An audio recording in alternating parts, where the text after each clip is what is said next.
오피스텔 12채, 아파트 3채, 빌라 4채 이렇게 갖고 있습니다. 네, 19채. 작년 같은 상승장에는 투자를 많이 하진 않았어요. 그러니까 하락장에 들어오면서 오히려 전 투자를 더 하고 있거든요. 그건 경매로. 대표적인 비규제로 풀린 지역 중에서 좀 괜찮은 동네라고 하면 거기랑 쪽이 의외였어요. 거기가 풀린 게. 특히 은 뭐 아시겠지만 삼성 반도체라든지. 투자의 중요한 소식을 가장 빠르게 전달해 드립니다. 원고, 투고, 쓰리고, 투자고, 저는 전민기입니다. 자, 여러분의 경제 부흥을 제가 꿈꾸는 것을 도와드리도록 하겠습니다. 김현우 소장은 오늘도 경제 공부, 요즘 공부를 너무 안 했어요. 좀 쉬라고 했습니다. 그래서 오늘 대신 이분을 모셨습니다. 미스고의 경매 전문가 설정아 선임연구원입니다. 안녕하세요. 안녕하세요. 네, 반갑습니다. 자기소개 한번. 네, 저는 미스고 옥션의 설정아라고 합니다. 초대해 주셔서 감사합니다. 네. 근데 혼자 오신 게 아니고 또 세 분을 모시고 왔네요, 설정아님. 아, 그럼요. 누구예요, 오늘 저분들? 제가 이분을 뵙기 위해서 이 네. 자리에 함께하게 되었습니다. 네. 이분으로 말할 것 같으면 경매하는 직장인, 경장인 정규범님을 소개합니다. 네. 안녕하세요. 안녕하세요. 안녕하세요. 반갑습니다. 아니 경장님 모시고 왔다는 게 아니라 아니, 저기 이제 회사분들 모시고 왔다는 거였어요. 아, 저는 네. 너무 처음이네. 대본에 충실했네요. 왜 온 거예요? 잘하나 이제 관리하러 온 겁니까? 뭡니까? 대표님도 오시고 저희 또 응원차에 방문을 해주셔가지고 응원이 미스고- 아니라 부담을 너무 미스고 주는 팀에서 같은 팀. 어쨌든 잘 봐주시기 부탁을 드리겠습니다. 우리 경장님 오셨는데 평범한 직장인에서 경매 전문 유튜버, 경매 작가, 어쨌든 본격적으로 이제 경매를 하시는 건데 네. 경매에 뛰어들게 된 계기가 있습니까? 보통 여기 경매하시는 분들 보면 회사 다니다가 내 2월급 갖고는 도무지 못 살겠다. 네, 저도 뭐 똑같습니다. 제가 28살 때 이제 신입사원 입사해서부터 월급, 첫 월급 받고 약간 현타가 와서 그걸 이제 좀 모아가지고 그리고 네. 직장인 마이너스 통장 활용해서 경매 투자를 시작을 했고 네. 그 경험이 쌓였고 그리고 이제 투자라는 걸 하게 되니까 거기서 들어오는 소득들 플러스 조그맣게 이제 알려주는 그런 역할을 하다 보니까 직장인 월급에 크게 미련이 안 생기더라고요. 그래서 그렇게 해서 이제 뭐 책도 집필하고 이러면서 퇴사를 하게 됐습니다. 잘 되나 봐요. 얼굴이 아주 번질번질합니다. 예, 윤기가 흘러요. 나이가 근데 아직도 어려 보이시는데. 저 이제 34시고 애가 벌써 둘이어가지고 그렇군요. 네, 그렇습니다. 참 급하게도 하셨네요. 네. 자, 그럼 우리 다음 질문 한번 해볼까요? 아, 네. 경장님께서 낙찰 받으셨던 물건 중에 네. 지금 생각해도 이제 가장 뿌듯하게 이거는 야, 잘 이거 받았다 잘했다. 하시는 거. 네, 사실 저한테 의미가 없는 물건은 모두 이제 스토리가 있고 경매라는 게 사실 그렇잖아요. 그냥 사서 그냥 세놓고 이게 간단한 게 아니라 뭔가 살고 있는 사람도 내보내야 되고 뭔가 입찰 경쟁을 해서 내가 가격을 써서 낙찰 받고 이런 행위들이 이제 다 복합이 된 건데 그 중에서도 사실 제일 기억에 남는 건 아무래도 첫 번째 물건이 아닐까 아, 대부분 싶습니다. 첫사랑처럼. 네. 맞습니다. 근데 다른 분들은 이제 뭐 내보낸다는 표현이 그렇지만 두려움 갖고 계시거든요. 경매할 때 거기 살고 그렇죠. 계시는 분들 어떻게 내보내나. 그렇죠, 그렇죠. 네, 우리 경장이님은 워낙 순하게 생겨가지고 막 울면서 제발 나가달라고 할 것 같은데. 아니, 근데 사실 이 내보낸다고 하는 것도 저 말씀대로 이제 조심스럽긴 한데 네. 사실 얼굴을 맞대고 얘기할 일이 사실은 거의 그렇다면서요? 없습니다. 예, 네. 거의 다 이제 문자로 얘기를 하고 그쪽도 저를 만나는 걸 껄끄러워하고 저도 불편하고 그래서 문자나 뭐 보통 통화로 되고 있고 그리고 이제 어쨌든 정해진 거니까 그 사람이 나가야 되는 건 법적으로 정해진 거기 때문에 뭐 네. 크게 트러블 같은 거는 사실 없었습니다 지금까지. 근데 그 첫 번째가 기억에 남는다고 하셨는데 그게 어떤 매물이었어요? 제가 일단은 그러니까 제 첫 번째 주택이고요. 그게 저는 이제 한평생을 뭐 다세대 주택을 비하는 건 아니지만 그래도 남들이 선호하는 그런 아파트라든지 이런 데서 살았었는데 네. 오히려 제가 투자로 했던 건 다세대 주택이었거든요. 그것도 이제 경매로. 음. 그러니까 아무래도 첫 이제 투자를 그렇게 성공적으로 하니까 지금까지도 계속 투자라는 거를 했고 그래서 저는 그 물건에 되게 듯한 감정이 있습니다. 지금도 갖고 있고. 갖고 계시군요. 네. 예, 좋습니다. 네, 일단 경매 시장을 전반적으로 좀 분석을 해봐야겠죠.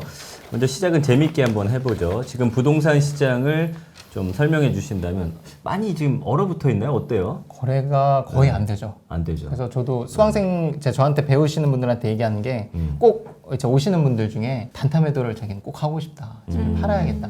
근데 지금 이 시장에서 팔려고 해도 잘 아무리 싸게 던져도 팔리지도 않고 네. 엄청 싸게 팔아야 되거든요. 그럼 저는 계속 얘기를 하죠. 이거를 꼭 지금 팔아야 되냐. 그럼 저는 좀 더 기다리라고 얘기를 하고 경매를 어쨌든 받으면 2년은 보유를 해야 일반과세를 받을 텐데 굳이 뭐 단타 세금도 맞으면서 싸게 팔 이유가 있냐 이렇게 얘기를 하고 있고 질문에 답변을 드리자면 이제 시장이 완전히 거의 그러니까 작년에 비해서 약 80에서 90% 정도는 거의 거래가 안 되는 추세로 보입니다. 아니 금리 네. 올라서 내년에 더 떨어질 거라는 그런 예상들이 많던데. 네, 사실 금리도 중요하겠지만 네.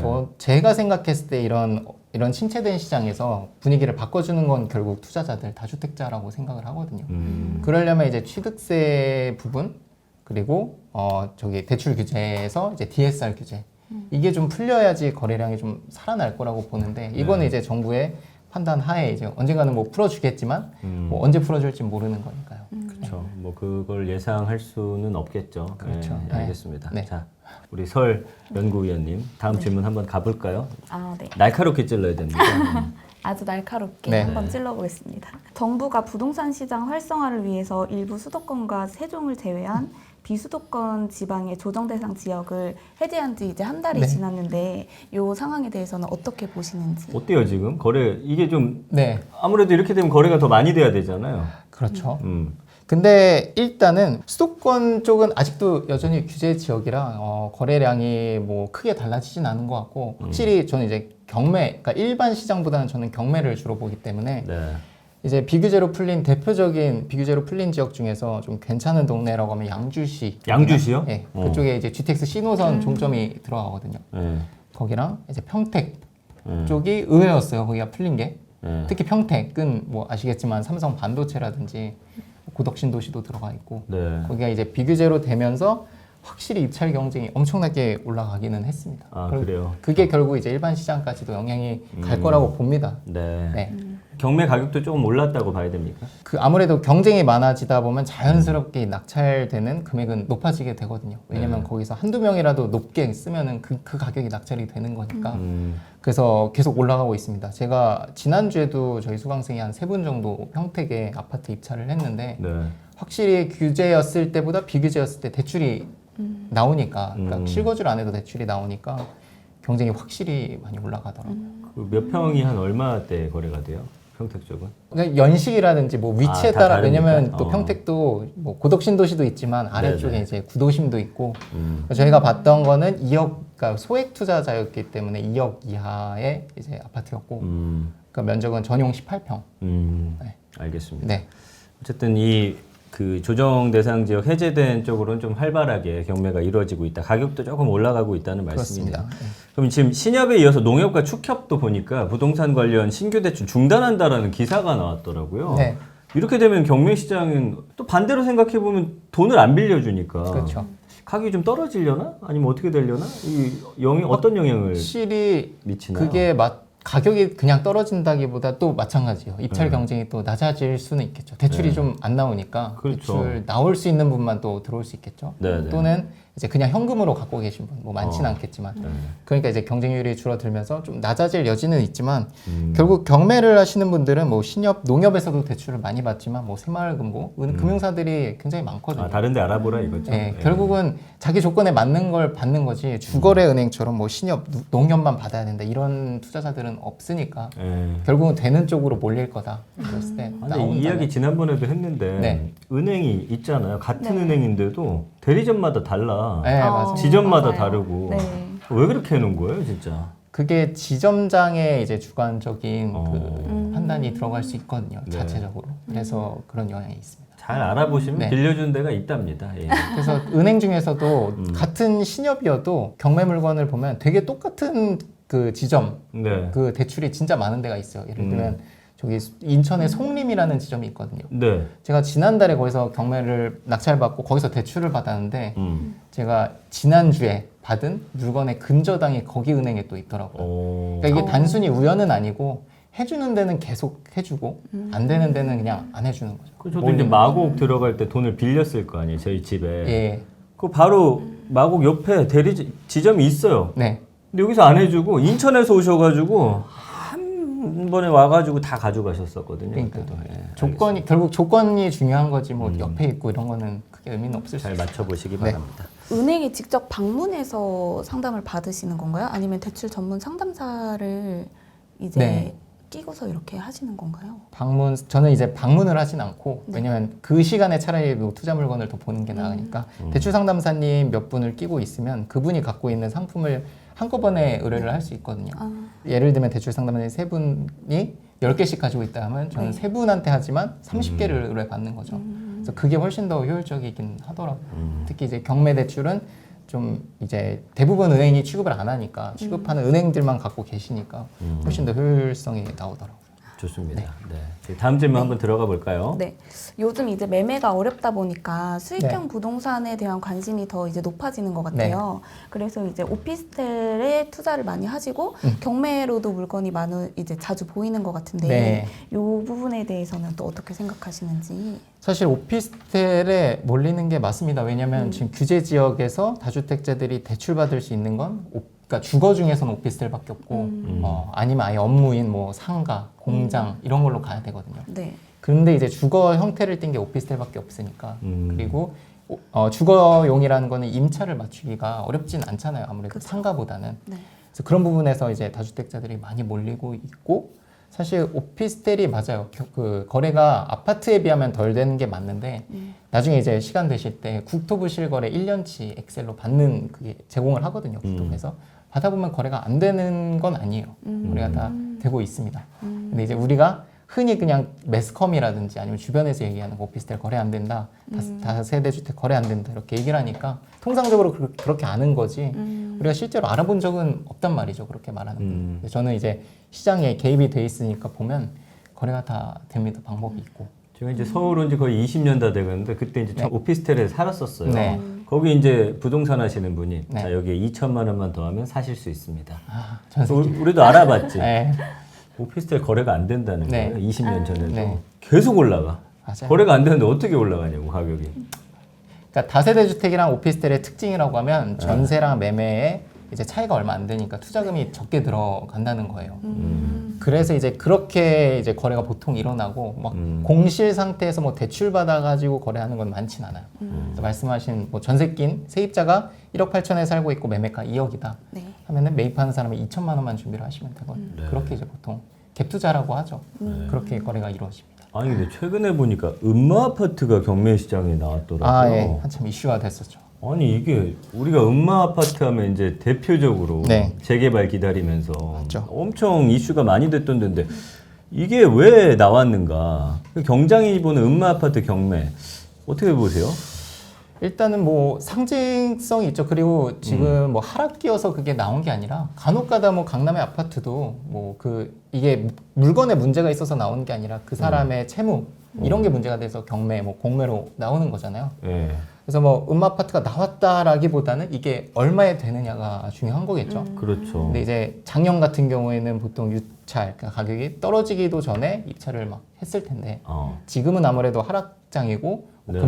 금리는 상관이 없습니다. 어차피 대출 안 나오니까 10억 이상은. 그렇죠. 그래서 이거를 현금 있는 사람만 살 수 있거든요. 야. 그리고 하락기고 하니까 할 수 있는 사람이 굉장히 제한적이죠. 네.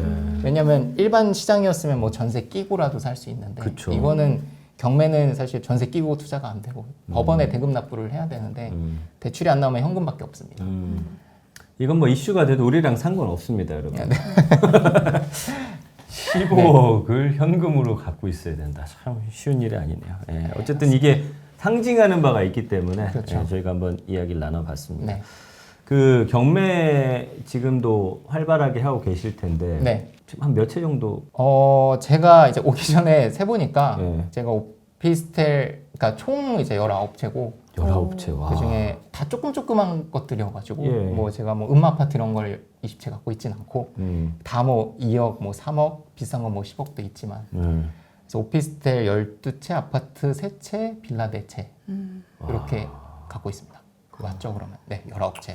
아주 젊은 분이 성공하셨네요. 예. 아닙니다. 경매 이럴 때 지금 추천을 합니까? 아무래도 잘 됐으니까. 네. 근데 주변에 왜냐면 여기 나오신 분들이 거의 다 경매로 성공하신 분들이지 우리가 뭐 맞아요. 실패한 분들 모시진 않거든요. 네, 네. 실패하는 분들도 꽤 있어요. 어때요? 사실 조심해야 될 부분이 있죠. 경매이기 때문에 어. 뭐 권리 분석을 잘못해서 돈을 물어줄 경우가 생긴다던가 예. 아니면 시세 분석을 잘못해서 내가 너무 높게 써서 보증금을 그냥 포기한다던가 음. 근데 이런 거는 사실 정말 기본적인 공부만 하면은 피할 수 있는 리스크거든요. 그거는 저희가 이제 경매를 앞에서 많이 다뤘기 때문에 네. 초반기 편들 보면은 권리 네. 분석 어떻게 하는지 다 나와 있습니다. 네네네. 그걸 보시면은 될 것 같고 예. 근데 이제 저 같은 경우는 오히려 작년 같은 상승장에는 투자를 많이 하진 않았어요. 한 채, 두 채, 1년 동안 두 채를 샀었던 것 같아요. 근데 올해는 벌써 그러니까 하락장에 들어오면서 오히려 전 투자를 더 하고 있거든요. 그건 경매로. 네네. 그래서 말씀드리고 싶은 건 지금 같은 하락장에서는 제값 주고 이제 공인중개사 가서 사는 건 정말 위험하고 왜냐면 더 떨어질 수도 있는 거니까 경매로 저는 한 20% 정도는 그러니까 금매 대비해서 더 싸게 사야지 의미가 있지 않을까. 그러니까 제가 투자하는 것들이 보면 이제 소액건들이기 때문에 뭐 그러니까 상승장에 뭐 갑자기 올라가는 것도 없지만 이렇게 하락장에서 떨어지지도 잘 않거든요. 그 말씀 하시더라고요. 네. 왜냐하면 오른 적이 없기 때문에 그렇죠. 잘 떨어지지도 않는다. 지금 떨어지는 것들은 보면 뭐 작년에 엄청나게 1년 동안 오른 것 아파트들이잖아요. 그러니까요. 예. 근데 제가 갖고 있는 건 뭐 대부분 뭐 2억 이하 이런 거기 때문에 영향이 거의 없더라고요. 영향이 있는 건 이제 전세 수요가 좀 줄어들었다는 느낌은 있는데. 네. 그것도 정환님 어때요? 주변에 근데 사실은 경매하는 사람 보기 쉽지 않잖아요. 보기 쉽지 않죠. 예, 네. 예. 경매 생각이 있습니까? 저는 있죠. 진짜? 저는 있죠. 그래서 카페 가입도 하셨다고 그래서. 네. 맞아요. 네, 관심이 네. 있으시니까. 경매라는 게 저희가 이제 자주 소개해드리고 있지만 소액으로 또 집을 마련할 수 있는 기회이기 때문에 이런 장에서는 또 한번 참고해 보시는 것도 좋을 것 같습니다. 자, 1부는 그럼 여기서 이렇게 마무리를 하고요. 2부 들어가서 조금 더 자세한 이야기 저희가 나눠보도록 하겠습니다. 1부 어떠셨어요, 정환님? 일부 너무 재밌었어요. 재밌었어요, 진짜? 생각보다 처음에 오기 전에 긴장을 많이 했는데 네. 이제 그냥 대화로 이렇게 하고 하다 보니까 긴장도 많이 풀리고 또 좋은 말씀을 많이 들어가지고 또 네. 2부도 너무 기대됩니다. 좋은 말씀. 예. 좀 상투적이네요, 멘트가. 자, 2부는 좀 더 맹활약 기대해 보겠습니다. 네, 감사합니다. 자, 여러분 지금 재밌는 투자 원고, 투고, 쓰리고 투자고와 함께하고 계시고요. 저는 2부에서 돌아오겠습니다.